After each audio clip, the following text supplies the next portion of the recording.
নমস্কার বন্ধুরা, নলেজ কাল্টিভেটারে স্বাগত। আমি সুদীপ ঘোষ। শুরু করে যাই ক্লাস, যেখানে পড়ার সাথে হাসি ফ্রি। সামনে আমাদের রিপাবলিক ডে অর্থাৎ সাধারণতন্ত্র দিবস। সাধারণতন্ত্র দিবসের আগে সকলকে জানাই হ্যাপি রিপাবলিক ডে।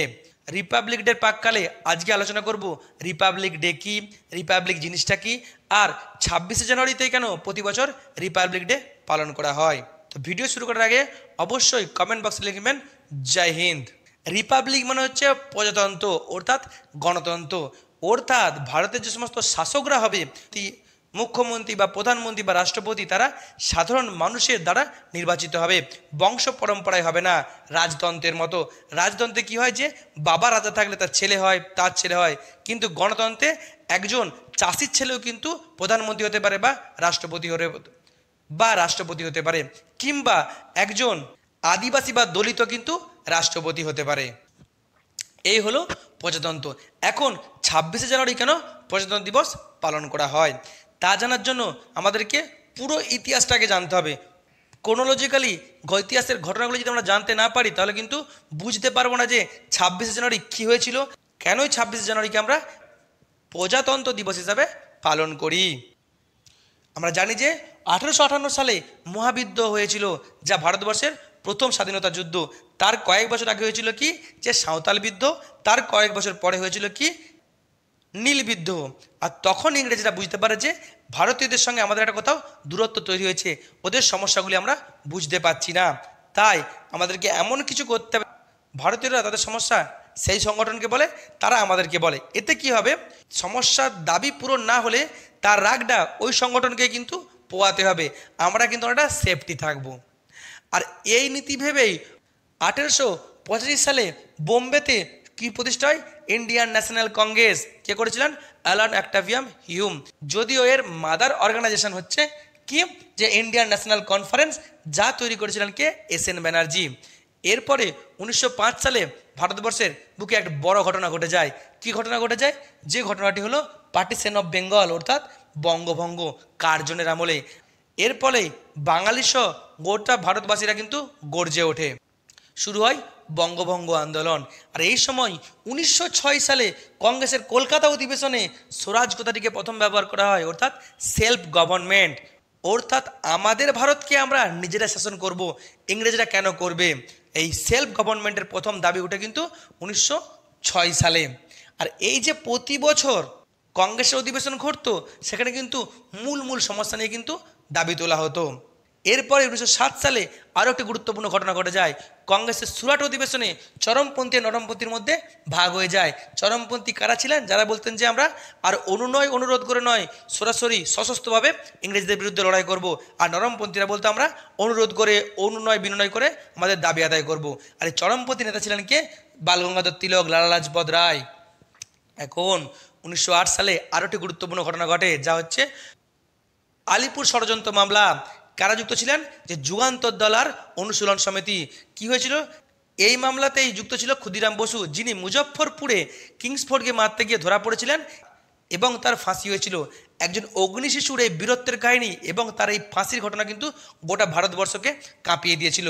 অর্থাৎ ইংরেজদের বিরুদ্ধে ভারতের আগুন কিন্তু আস্তে আস্তে বাড়তে শুরু করে। এরপরে কি হয়? এরপরে হচ্ছে 1911 সাল। বঙ্গভঙ্গ আন্দোলনের এই ব্যাপকতা দেখে ইংরেজরা কিন্তু বঙ্গভঙ্গ রোধ করে দেয় এবং পঞ্চম জজ ভারতে আসে, দিল্লিতে দরবার হয় তাকে সম্মান জানানোর জন্য। আর সেখানে বোমা নিক্ষেপ করেছিলেন কে? আরেকজন ভারতীয় বিপ্লবী, যিনি হলেন রাসবিহারী বসু। 1913 সালে আরও একটি সংগঠন গড়ে ওঠে, যা হচ্ছে গদর পার্টি। গদর পার্টি কোথায় তৈরি হয়েছিল? তৈরি হয়েছিল আমেরিকার সান ফ্রান্সিসকোতে। কে ছিলেন? লালা হরদিয়াল আর সোহন সিং বাগনা। যদিও ভারতের বাইরে তৈরি হয়েছে, কিন্তু ভারতের মূল ভূখণ্ডে কিন্তু এর ব্যাপক যোগাযোগ ছিল। এই পার্টির সদস্যরাই কিন্তু ঘটিয়েছিল কামাগাতা মারু জাহাজ ইনসিডেন্ট 1914 সালে বজবজে, আর 1915 সালে বাঘা যতীন বুড়িমালাবের যুদ্ধ কিন্তু ঘটিয়েছিল। এরপর 1915 সালে গান্ধীজি দক্ষিণ আফ্রিকা থেকে ভারতে আসে। আর গান্ধীজি যখনই ভারতে আসে, পুরো ভারতের স্বাধীনতা আন্দোলন কিন্তু ব্যাপকভাবে পাল্টে যায়। গান্ধীজি কিন্তু একা ব্যাট করতে শুরু করে, 6 মারতে শুরু করে এই গান্ধীজি। তারপরে তার একের পর এক যে আন্দোলন, চম্পারণ সত্যাগ্রহ, খেদা আন্দোলন, আহমেদাবাদ মিল স্ট্রাইকে কিন্তু তিনি সফলতা পান। এরপরে 1916 সালে লগ্ন অধিবেশন হয়। যেই অধিবেশনে চরমপন্থী নরমপন্থী কিন্তু মিশে যায়, অর্থাৎ মিলন ঘটে। আর কি হয়, মুসলিমরাও কিন্তু কংগ্রেসের সঙ্গে যোগ দেয়। যে মুসলিমরা একদিন কংগ্রেসকে বিরোধিতা করতো, তারা কিন্তু মুসলিমরাও কিন্তু কংগ্রেসের সঙ্গে যোগ দেয় এবং মুসলিমদের সঙ্গে একটি চুক্তি হয়, যা হচ্ছে লখনৌ প্যাক্ট। এবং এই অধিবেশনে কিন্তু প্রথম ডমিনিয়ন স্ট্যাটাসের কথা বলা হয়, যে আমরা এরপর ডমিনিয়ন স্ট্যাটাসের দাবি তুলছি। ডমিনিয়ন স্ট্যাটাস মানে কি, যে আধা স্বাধীনতা। ইংরেজরা আমাদেরকে আধা স্বাধীনতা দিক, অর্থাৎ কি হবে, আমরা আমাদের কাজ করতে পারবো, কিন্তু যে কোনো গুরুত্বপূর্ণ সিদ্ধান্ত নিতে গেলে আমাদেরকে সেই ইংল্যান্ডের পার্লামেন্টের আইন মেনে চলতে হবে, কিংবা ইংল্যান্ডের মহারানীর কিন্তু আমাদের কথা মেনে চলতে হবে। এটা হচ্ছে ডমিনিয়ন স্ট্যাটাস 1916 সালে। এরপরে কি হয়, 1919 সাল রাওলাট অ্যাক্ট। রাওলাট অ্যাক্ট হচ্ছে কালা কানুন। কি বলে ইংরেজরা, যে ইংরেজরা এই আইনে যে কোনো ভারতীয়কে কিন্তু গ্রেপ্তার করতে পারে। আর এই কালা কানুনের বিরুদ্ধে কিন্তু ভারতীয়রা গর্জে ওঠে এবং জালিয়ানওয়ালাবাগ হত্যাকাণ্ড হয়। এই জালিয়ানওয়ালাবাগে হাজার হাজার ভারতীয়রা কিন্তু এই কালা কানুনের বিরুদ্ধে আন্দোলন করতে শুরু করে। আর সেখানে মাইকেল ওডেয়ার নিরস্ত্র জনগণের উপরে নির্বিচারে গুলি চালানোর অর্ডার দিয়েছিলেন। হাজার হাজার ভারতীয় কিন্তু মারা গেছিল। এই ঘটনাও কিন্তু ভারতীয়দেরকে ব্যাপকভাবে আন্দোলিত করে এবং ভারতীয়রা একে একে ইংরেজদের বিরুদ্ধে তাদের রক্ত গরম হয়ে ওঠে, যে এরপরে আমরা ইংরেজদেরকে আর ছাড়বো না। এই সময় কি হয়, আর একটা খিলাফত আন্দোলন হয়। খিলাফত আন্দোলন কি, যে প্রথম বিশ্বযুদ্ধ 1914 থেকে 1918 ইংরেজদের সঙ্গে ছিল কে, জার্মানি। আর জার্মানি তুরস্কের খলিফার অসম্মান করেছিল। ভারতীয় মুসলিমরা কিন্তু রেগে গেছিল। এই প্রথম ভারতীয় মুসলিমরা কিন্তু ইংরেজদের বিরুদ্ধে আন্দোলন করতে শুরু করে। আর তখনই শুরু হয় খিলাফত আন্দোলন। গান্ধীজি দেখে যে এই প্রথম ভারতের হিন্দু মুসলিমরা কিন্তু কাছাকাছি আসছে, এই সুযোগকে হাতছাড়া করা চলবে না। তাই 1920 সালে তিনি কি শুরু করেন, নন কোঅপারেশন মুভমেন্ট, অর্থাৎ অসহযোগ আন্দোলন। ব্যাপকভাবে ছড়িয়ে পড়েছিল এই অসহযোগ আন্দোলন এবং ভারতীয়রা ভাবছিল যে আমরা স্বাধীনতা হয়তো পেতে চলেছি। কিন্তু 1922 সালে উত্তরপ্রদেশের চৌরি চৌরার ঘটনা ঘটে, যেখানে উত্তেজিত জনতা 22 জন পুলিশকে পুড়িয়ে মেরে দিয়েছিল। গান্ধীজি কিন্তু রেগে গেছিলেন এবং তিনি তার এই আন্দোলনকে রদ করে দেন, আন্দোলনকে তিনি বাতিল করে দেন। এর ফলে বিভিন্ন ভারতীয় নেতারা কিন্তু রেগে গিয়েছিলেন। যখন এই অসহযোগ আন্দোলন চলছে, তখন 1921 সালে আহমদাবাদ সেশন হয়েছিল কংগ্রেসে, যেখানে কে নেতা হয়েছিলেন কে, সিয়ার দাস। তিনি তখন জেলে ছিলেন, তবু তাকে সভাপতি করা হয়েছিল। আর সেই সময় প্রথম টোটাল ইন্ডিপেন্ডেন্স, অর্থাৎ ডমিনেন্ট স্ট্যাটাস নয়, পূর্ণ স্বাধীনতার কথা বলেন কে, হজরত মোহানি আর স্বামী কুমার নন্দ। এই স্বামী কুমার নন্দ আর হজরত মোহানি ছিলেন কমিউনিস্ট পার্টির সদস্য। এরপরে 1923 সালে স্বরাজ্য পার্টি প্রতিষ্ঠা করা হয়। কে করেছিলেন, সিয়ার দাস, অর্থাৎ চিত্তরঞ্জন দাস আর মতিলাল নেহরু। কারণ গান্ধীজির বিরুদ্ধে তারা রেগে গেছিল যে গান্ধীজি কেন অসহযোগ আন্দোলনকে রদ করলো, নাহলে কিন্তু আমরা স্বাধীনতা পেয়ে যেতাম। এরপরে 1924 সালে হিন্দুস্তান রিপাবলিকান অ্যাসোসিয়েশন নামে একটি সংগঠন গড়ে তোলে, যার প্রতিষ্ঠা ছিলেন চন্দ্রশেখর আজাদ। বামপন্থী ঘরানায় গড়ে ওঠা এই সংগঠনটি ইংরেজদের বিরুদ্ধে সশস্ত্র আন্দোলন শুরু করেছিল এবং তারাই 1925 সালে কাকড়ি ষড়যন্ত্র মামলায় যুক্ত ছিল। কাকড়িদের ট্রেন ডাকাতি এবং 1927 সালে তাদের ফাঁসি হয়েছিল আশফাকুল্লাহ খান, রামপ্রসাদ বিসমিল, রাজেন্দ্র লাহিড়ী এদেরকে। আর পরবর্তী ক্ষেত্রে এদের সংগঠনকে চালিয়ে গেছিল কে, ভগৎ সিং। নাম দিয়েছিল হিন্দুস্তান সোশ্যালিস্ট রিপাবলিকান অ্যাসোসিয়েশন, অর্থাৎ বামপন্থী সংগঠন। এরপরে 1925 সালে ভারতবর্ষের মাটিতে প্রথম কমিউনিস্ট পার্টি অফ ইন্ডিয়া প্রতিষ্ঠা হয়। কোথায়, কানপুরে। কে করেছিলেন, যে ডাঙ্গে আর মুজফ্ফর আহমদ। যদিও কমিউনিস্ট পার্টি অফ ইন্ডিয়া প্রতিষ্ঠা হয়েছিল ভারতবর্ষের বাইরে 1920 সালে। কে করেছিল, যে তাসখণ্ডে করেছিল বিপ্লবী MN রয়। আর এই কমিউনিস্ট পার্টি অফ ইন্ডিয়ার সদস্যরা কিন্তু যুক্ত ছিল মিরাট ষড়যন্ত্র মামলা 1929 সালে এবং তাদের যাবজ্জীবন জেল হয়েছিল। শুধু যে একের পর এক সশস্ত্র বিপ্লবী সংগঠন গড়ে উঠছে তা নয়, আরও কয়েকটি সংগঠন গড়ে উঠেছিল। যেমন হচ্ছে 1905 সালে মুসলিম লীগ আগা খান আর সালিমুল্লাহ ঢাকাতে তৈরি করেছিল, যারা সবসময় ইংরেজদের বিরোধিতা কম করতো, কংগ্রেসের বিরোধিতা বেশি করতো।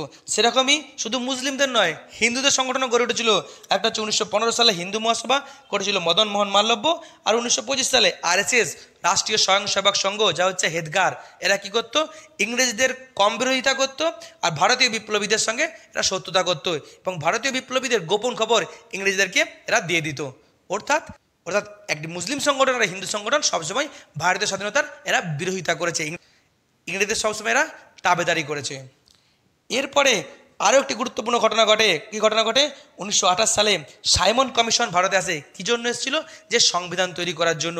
আর সেই সাইমন কমিশনকে ভারতীয়রা কিন্তু বিরোধিতা করেছিল, কারণ সাইমন কমিশনে কোনো ভারতীয় মেম্বার ছিল না। যে তুমি ভারতের সংবিধান তৈরি করবে অথচ ভারতীয় কোনো সদস্য থাকবে না, এটা কিন্তু আমরা মানতে পারি না। আর এই আন্দোলনের প্রতিবাদ করতে গিয়ে লালা লাজপত রায় তিনি খুন হয়েছিলেন, তাকে লাঠি চার্জ করে খুন করা হয়েছিল। নেতৃত্ব দিয়েছিল কে? স্যান্ডার্স। যে স্যান্ডার্সকে হত্যা করেছিল ভগৎ সিংয়ের পার্টি, ভগৎ সিং, সুখদেব, রাজগুরু, মেনলি রাজগুরু কিন্তু গুলিটা চালিয়েছিল। আর শুরু হয়েছিল কি? লাহোর ষড়যন্ত্র মামলা। আর এই লাহোর ষড়যন্ত্র মামলাতেই যুক্ত ছিল আমাদের ভগৎ সিংয়ের কমরেড যতীন দাস, যে যতীন দাস 63 দিন অনশন করে কিন্তু মারা গেছিল। আর এরপরে 1928 সালে আরও একটি ঘটনা ঘটে। নেহরু রিপোর্ট দেয় কলকাতা অধিবেশনে। কে দিয়েছিলেন?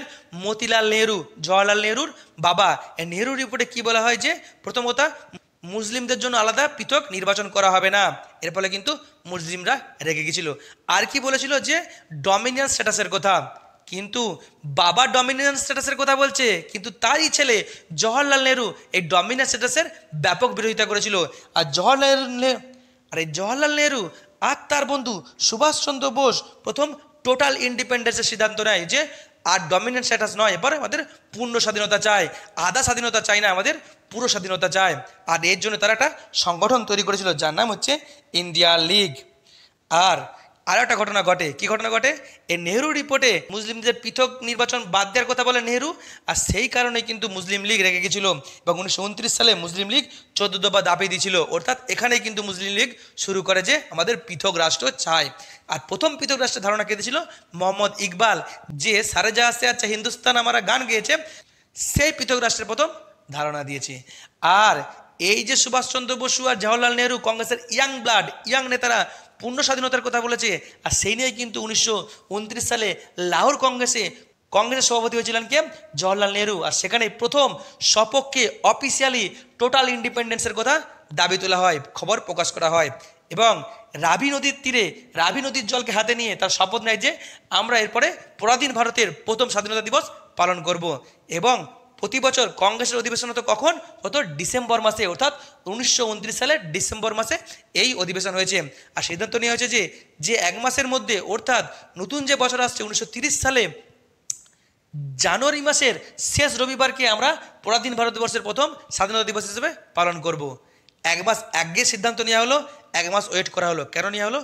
যেহেতু তখন এত সংবাদ মাধ্যম ছিল না, যাতে এই ঘটনার এর তাৎপর্য গোটা ভারতবর্ষের মানুষ জানতে পারে, তাই এক মাস অপেক্ষা করা হলো। আর কি দেওয়া হলো ইংরেজদেরকে বার্তা? যে আর বেশি দিন নয়, তোমাদেরকে এবার দেশ ছাড়তে হবে, আমরা আমাদের দেশ বুঝে নেব। আর 1930 সালে জানুয়ারি মাসের শেষ রবিবার ছিল কি? যে 26শে জানুয়ারি। আর এই 26শে জানুয়ারিতে প্রথম পরাধীন ভারতবর্ষের প্রথম স্বাধীনতা দিবস পালন করা হয়। আর এই সিদ্ধান্ত নেওয়া হয় যে শুধু এক বছর না, প্রতি বছর কিন্তু এই স্বাধীনতা দিবস পালন করা হবে, যাতে ইংরেজদেরকে আমরা দেখাতে পারি যে আমরা আর বেশি দিন নাই, আমাদের স্বাধীনতা চাই। এরপরে আরও একের পর এক ঘটনা ঘটে। 1930 সালে চট্টগ্রাম অস্ত্রাগার লুণ্ঠন ঘটে, মাস্টার দা সূর্য সেনের পার্টি, এমনকি বেঙ্গল ভলেন্টিয়ার্স মহাকরণ অর্থাৎ রাইটার্স বিল্ডিং আক্রমণ করেছিলেন বিনয় বাদল দীনেশ। আর এরপরে 1930 সালে গান্ধীজি তার আন্দোলনের পরবর্তী অস্ত্রকে ব্যবহার করে, যা হচ্ছে আইন অমান্য আন্দোলন এবং লবণ সত্যাগ্রহ, যা হচ্ছে ডান্ডি মার্চ। সারা ভারতবর্ষ জুড়ে এই আন্দোলন ছড়িয়ে পড়েছিল। আর কি হয়েছে? আর এই সময় কিন্তু গোল টেবিল বৈঠক হয়েছে, 1, 2, 3 তিনটেই। কংগ্রেস প্রথমে বয়কট করেছিল। দ্বিতীয় গোল টেবিল বৈঠকে গান্ধীজি গিয়েছিলেন, কিন্তু ইংল্যান্ডের প্রধানমন্ত্রী রামসে ম্যাকডোনাল্ড যখন দ্বিজাতি তত্ত্বের কথা বলে, তিনি কিন্তু ছেড়ে দিয়ে পালিয়েছেন, যে পৃথক রাষ্ট্র কিন্তু হবে না। গান্ধীজি পালিয়ে এসেছিলেন। এরপরেই 1932 সালে চৌধুরী রহমত আলী, মুসলিম লীগের নেতা, প্রথম পাকিস্তান কথাটিকে ব্যবহার করে এবং বলে যে আমাদের পৃথক রাষ্ট্র চাই। অর্থাৎ একদিকে কংগ্রেস বলছে আমরা স্বাধীনতা চাই, আর মুসলিম লীগ কি বলছে? আমাদের পৃথক রাষ্ট্র চাই। এই দ্বন্দ্ব চলছে। এরপর 1935 সালে government of India act pass হয়, যেখানে 1937 সালে ভারতবর্ষের বিভিন্ন প্রদেশে নির্বাচন হয় এবং বাংলা আর পাঞ্জাব বাদে বেশিরভাগ প্রদেশে কিন্তু কংগ্রেস জয়লাভ করে। এদিকে কংগ্রেস বলছে আমাদের সরাসরি স্বাধীনতা চাই, পূর্ণ স্বাধীনতা। মুসলিম লীগ বলছে আমাদের পৃথক রাষ্ট্র চাই। আর সেই পৃথক রাষ্ট্রের দাবিকে 1937 সালে হিন্দু মহাসভা তাদের আহমদাবাদ কনফারেন্সে সাপোর্ট করে, যে আমরাও চাইছি যে পৃথক রাষ্ট্র চাই, অর্থাৎ দেশভাগকে আমরা সাপোর্ট করছি। এরপর 1939 সালে দ্বিতীয় বিশ্বযুদ্ধ শুরু হয়। আর 1940 সালে মুসলিম লীগ পাকিস্তান প্রস্তাব দেয়, যে আমাদের সরাসরি পাকিস্তান প্রস্তাব চাই চাই, মোহাম্মদ আলী জিন্নাহ, জাফরাউল্লাহ খান আর আর ফজলুল হক কংগ্রেস তার বিরোধিতা করে।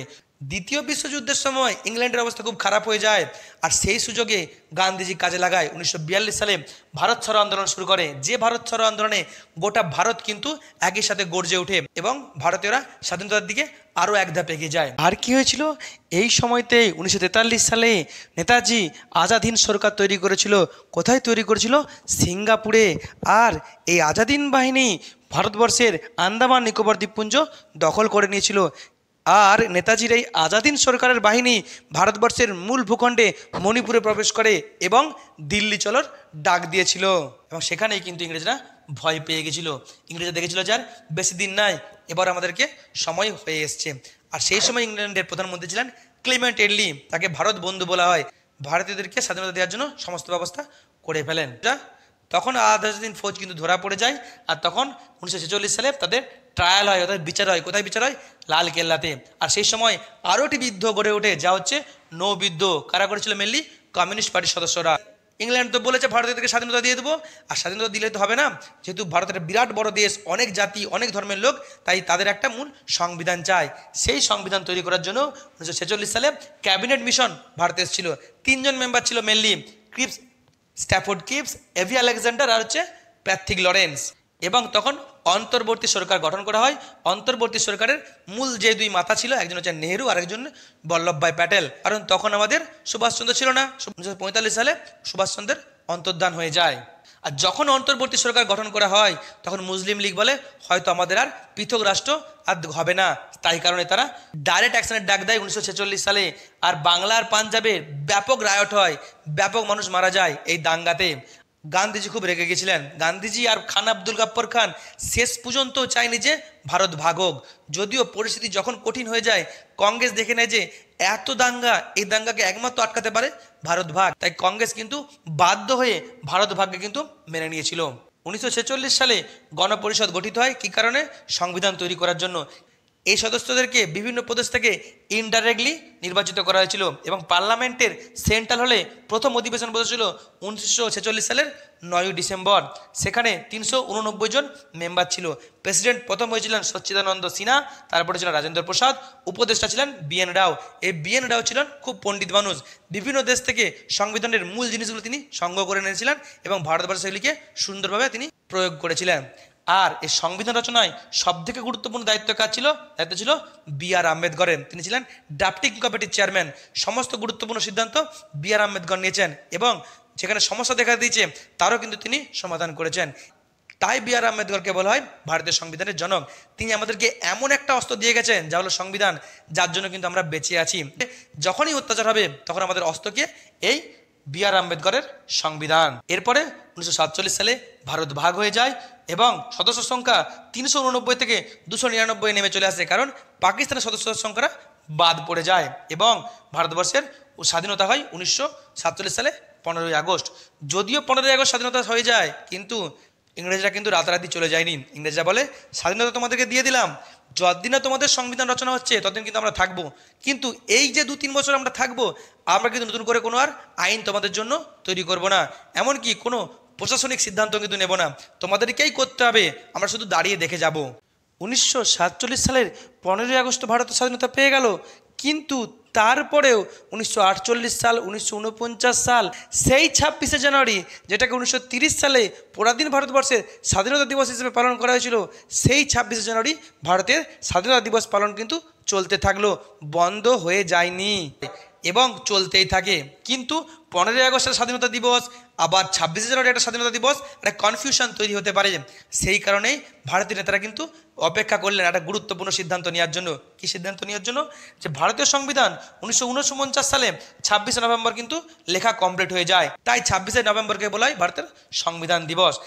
কিন্তু সংবিধান রেডি হয়ে গেলেও রাতারাতি বা তার পরের দিনে কিন্তু সংবিধানকে চালু করে দেওয়া হয়নি, আরও কয়েকদিন কিন্তু অপেক্ষা করা হয়। বলে যে আমরা আরও 2 মাস অপেক্ষা করব, কারণ 26শে নভেম্বর আমাদের রেডি হয়ে গেছে, আর পরেই তো না ডিসেম্বর, তারপরে হচ্ছে 26শে জানুয়ারি, আরও 2 মাস।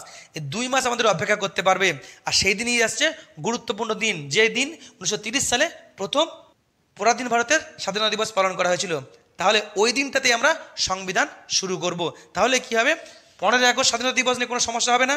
আর এই 26শে জানুয়ারির গুরুত্ব কিন্তু কমবে না। 15ই আগস্ট স্বাধীনতা দিবস বলে 26শে জানুয়ারির গুরুত্ব কমে যাবে তাই না করার জন্য, তাই 1950 সালে 26শে জানুয়ারিকে সংবিধান শুরু করার দিন হিসাবে স্থির করা হয়। আর ওই দিনটাকেই বলা হয় যে রিপাবলিক ডে হিসাবে আমরা পালন করব। 26শে জানুয়ারি 1950-এর ঠিক দুদিন আগে 24শে জানুয়ারি সবাই মিলে সবার সম্মতি নিয়ে ভারতীয় সংবিধান স্বাক্ষরিত হয়। যখন স্বাক্ষরিত করে তখন সদস্য ছিল মোট 284 জন, কতজন কিন্তু মারা গেছিল এবং এর মধ্যে কিন্তু মহিলা সদস্যও কিন্তু ছিল। আর তারপরে তার দুদিন পর থেকে 1950 সালে 26শে জানুয়ারি থেকে ভারতের সংবিধান অফিসিয়ালি শুরু হয়। আর সেই দিনটাকে আমরা রিপাবলিক ডে হিসাবে পালন করি, অর্থাৎ প্রজাতন্ত্র দিবস। অর্থাৎ ভারতীয় সংবিধান রাজতন্ত্র নয়, প্রজাতন্ত্র। এখানে সাধারণ মানুষই কিন্তু তাদের নেতাকে বা তাদের শাসককে ঠিক করবে।